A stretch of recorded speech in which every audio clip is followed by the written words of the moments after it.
Hey guys, Joseph Babaifa here again at Botanica Candles and More. We've come out with some videos recently and they've been doing very well. Please be sure to like, comment, subscribe, and share the videos, and be sure to be putting your questions openly and freely in the comments so we can make videos about them as well. Today's video is going to be about the Orisha Agayu.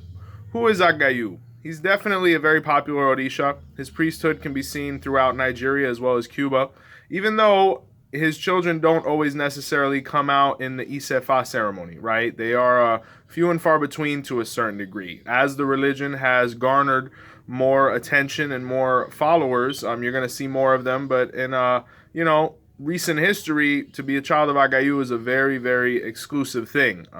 Like being a child of Ochosi, Oba, or any of the more obscure Orishas, right?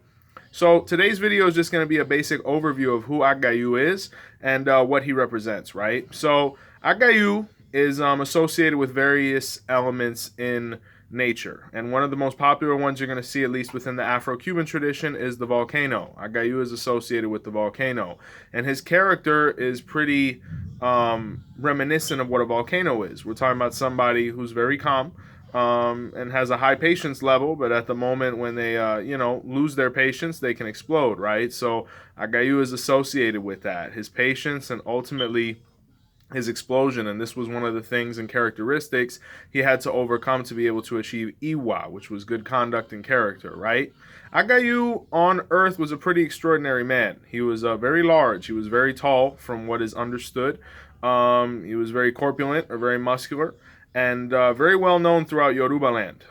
He was mostly recognized, believe it or not, for his medicinal work. He was known as a very well-known medicine worker, and he said, or was known to have very good medicines that could help people overcome and heal them of any ailments that they may have been suffering at that time, right? So that's one of the characteristics of Agayu. He is definitely within the Orisha category, as he's spoken of within Yoruba history, and he's also known as one of the kings of Oyo, actually following Shango, right? And that's why they're so closely associated. You're going to see within Afro-Cuban Pataki, Agayu is seen as Shango's paternal father, right? His biological father.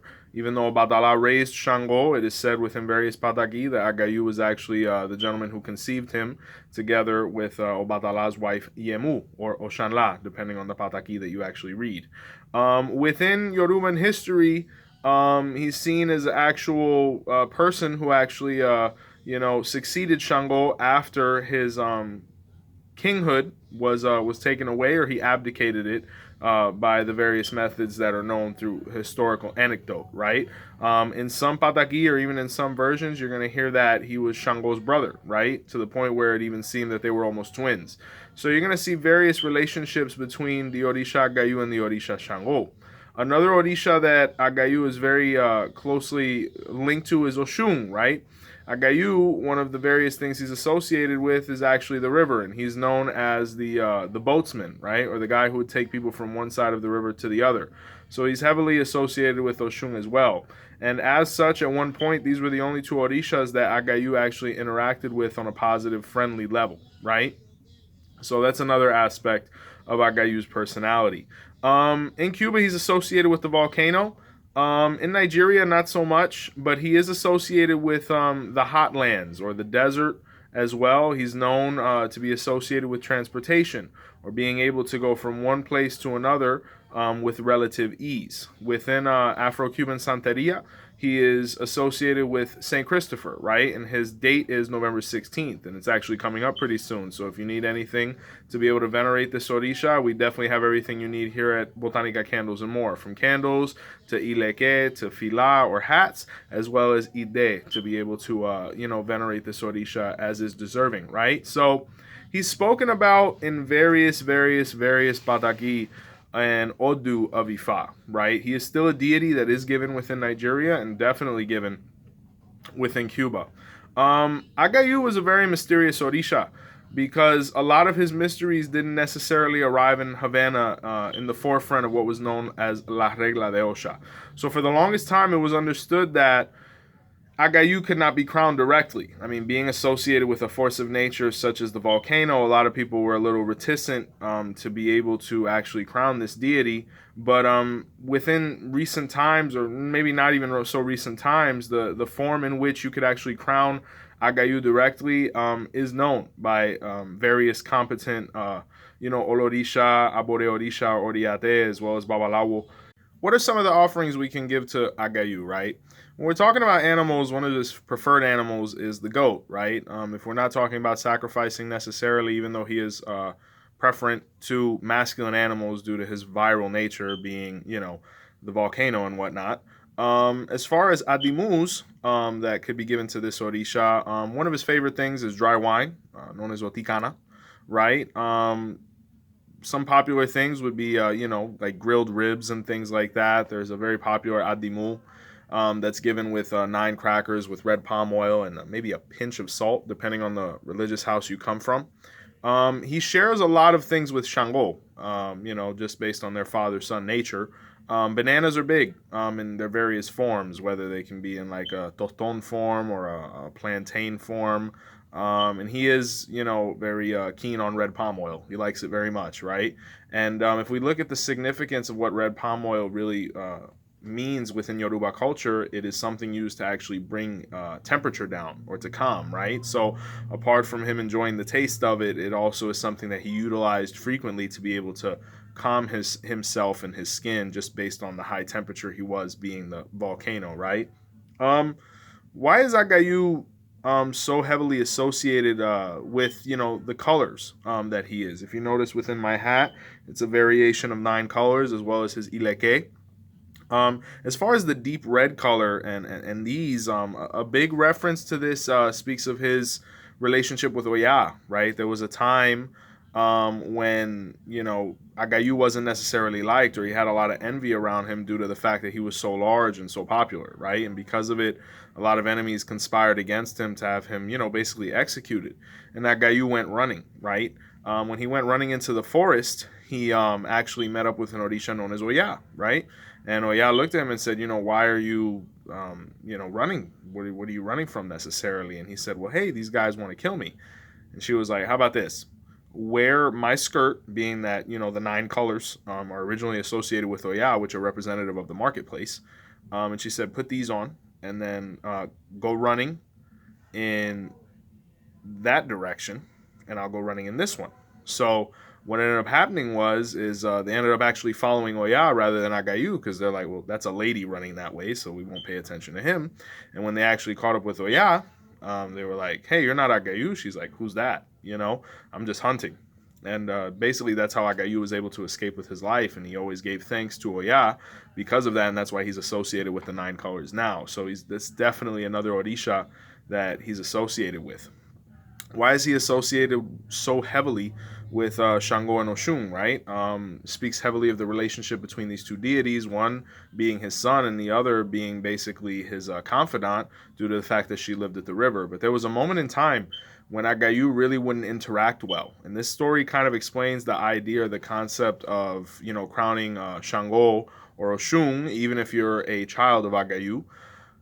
Which is legitimate as well. It really depends on your house and who you are guided by, and you have to follow your format, right? Because I know plenty of people that are crowned Shango with Oro for Agayu or Oshun with Oro for Agayu, and they're doing just fine, right? So the most important thing is that we respect each of our traditions and allow our study to be able to help us arrive at these conclusions, right? But Agayu, really wasn't getting along with his kingdom, and he lived in the volcano, and he was constantly erupting and basically killing them from time to time. And they basically pleaded, and the 2 deities who knew of him or how to kind of interact with him were Shango and Oshun, where they basically lured him down to the river, where he was able to dip into the river and calm himself, based on Shango's persuasion and Oshun's waters, and they were able to have a conversation where basically they all spoke, and Agayu said, I don't always interact well with my children. And Shango said, well, hey, they spoke to us, and we were able to be like an intermediary between them and you, so maybe we could, help from time to time when you feel like you're unable to kind of interact with them. And he said, you know what, doi bang issue. From this day forward, some of my children will be given to either of you simply because, it seems that you may be better for them from time to time. So that's kind of where that ceremony kind of, comes from, right? And it also speaks of the heavy, relationship between Shango, Oshun, and Agayu, right? And me being crowned Oshun, my father is Agayu. So, it's just another, reminiscent fact of that, the children of Oshun, it's very likely they can come out with Agayu as their father, or, maybe even the children of Oya, etc., within the Afro-Cuban tradition where they pull out a masculine deity if you have a feminine one crowned. Agayu, like I said, he's really associated with the process of Orisha because there's an Odu where even though he was extraordinary in life, he even became even more extraordinary in death because when they buried him and then had to dig him up again, he did not decompose. So he became associated with immortality, which is kind of a symbol of the volcano as well, because we're talking about a force in nature that, basically has eons on Earth, and it represents that longevity, which is what Agayu represents as well. When we talk about Agayu and just the concept of him and how old he is, how he's seen as one of the original Orishas and even Irumole, right? He's very associated with a deity known as Oroinya or Oroiyang, right? When we translate that, Oroiyang means I speak and cause tragedy, right? And if we kind of look at the volcano, every time it speaks, it kind of causes tragedy because the magma is exploded from its mouth, right, or from the orifice that's at the top. For those who don't necessarily associate Agayu with the volcano, when we're talking about Agayu is just a symbol of earth and geology, right? Whenever the earth speaks or whenever it moves in an earthquake form, it also causes tragedy, which also, speaks of his previous reincarnation of Oroinya, or even Oroinya being, the parent of Mother Earth towards Agayu, which allowed him to rise from the depths and take form as a volcano or tectonic plate activity, or just anything associated with that. He's really incredible in that aspect, and it really just touches on his incredible strength as well. He's seen as a deity that's just strong. And he's definitely a wonderful deity to really interact with when it comes to overcoming obstacles and being able to proceed with life. I would say the big thing with Agayu and a big lesson that he taught humanity was just self-control, because his first reaction for a lot of things was violence until he was able to initiate himself in Orisha, understand himself a little bit better. You could even say he's kind of like Hercules in that aspect. He made mistakes, he bettered them, and because of it, he was admired. And he really is in Orisha with a great lesson to teach everyone. Just through his trials and tribulations and bettering himself. Agayu is also a deity that has a lot to do with the history of Afro-Cuban Santeria. And there was a gentleman, his name was Octavio Sama, that was actually a child of this Orisha, and he is known as the first male Abore Orisha, or Oriade, that was recognized in Cuba. And he was originally from a province known as Matanzas, and when he went to practice in Havana, under the tutelage of women such as Ayala Tuang and Efuche Warigondo, he was taught the mysteries of being able to crown other people, right? Based on his status of having gone through an initiatory ceremony in Matanzas, and then once arriving in Havana going through the same process, being that Matanzas and Havana had different forms of conducting things, he eventually received the name Obadimeji, which literally means a king who was crowned twice, or who came in contact with kingship twice. And this is actually confirmed in various Odu, as far as this title that has specifically to do with Agayu, because Agayu was known as the king who was crowned twice. Based on him being a successor of Shango and them being twins and looking alike, they said, wow, this gentleman was crowned twice. And there's also a Pataki that speaks of Agayu being born with a certain mark that looked like a crown, and then when he actually went through his initiatory process, he was crowned once again. He was a king by birth and then a king by ceremony and public recognition. So we're talking about a deity that has a lot to do with royalty, right, and being recognized as somebody supreme and someone to be venerated, right? So it's really a beautiful concept when we see how our culture's history has so much to do with our religious practice as well, and how they each confirm each other. So it's just another process that really nourishes our faith. And the fact that it happened in Cuba, again, with this gentleman, Octavio, really, really beautiful as well. And it just shows that the Orishas really play a hand and all of the things that happen with us, whether it's in the motherland of Nigeria or, in our motherland of Cuba, right? And a little bit of a personal anecdote I'd like to share as well. It's a little bit humorous. When I was getting involved in Orisha and I had just received my hand of Ifa and I came out a child of Oshun, my big question was, man, who's my father? It's an interesting thing, just to think about all the male deities that there are compared to female deities, right? And it's really ironic, even though I never really thought about it. A lot of people thought or knew I was going to come out a child of Agayu, and I'll never forget my godmother. She noticed that I would break things a lot, and I was, I was always breaking things on accident, right? And she was like, "Oh my God, son, you must be a child of Agayu. You really you don't fit anywhere, right? You're always breaking things." And, we would laugh about it. And then in another situation where I actually went to Cuba to receive Olokun, and it was my first trip to Cuba, the gentleman that was actually conducting the Orisha ceremony for my godbrother at the time, we spoke, and my regards to him. What a humble man, what a knowledgeable man, Oriate. And he asked me, who are you a child of? I said Oshun, and he kind of looked at me and he said, your father's going to be Agayu. So I don't know if there's some physical characteristics that have to do with that. But everybody seemed to know before me. So when the day of Ita comes and they actually ask, I was flabbergasted, but not really. So I kind of had to fake like, oh, wow.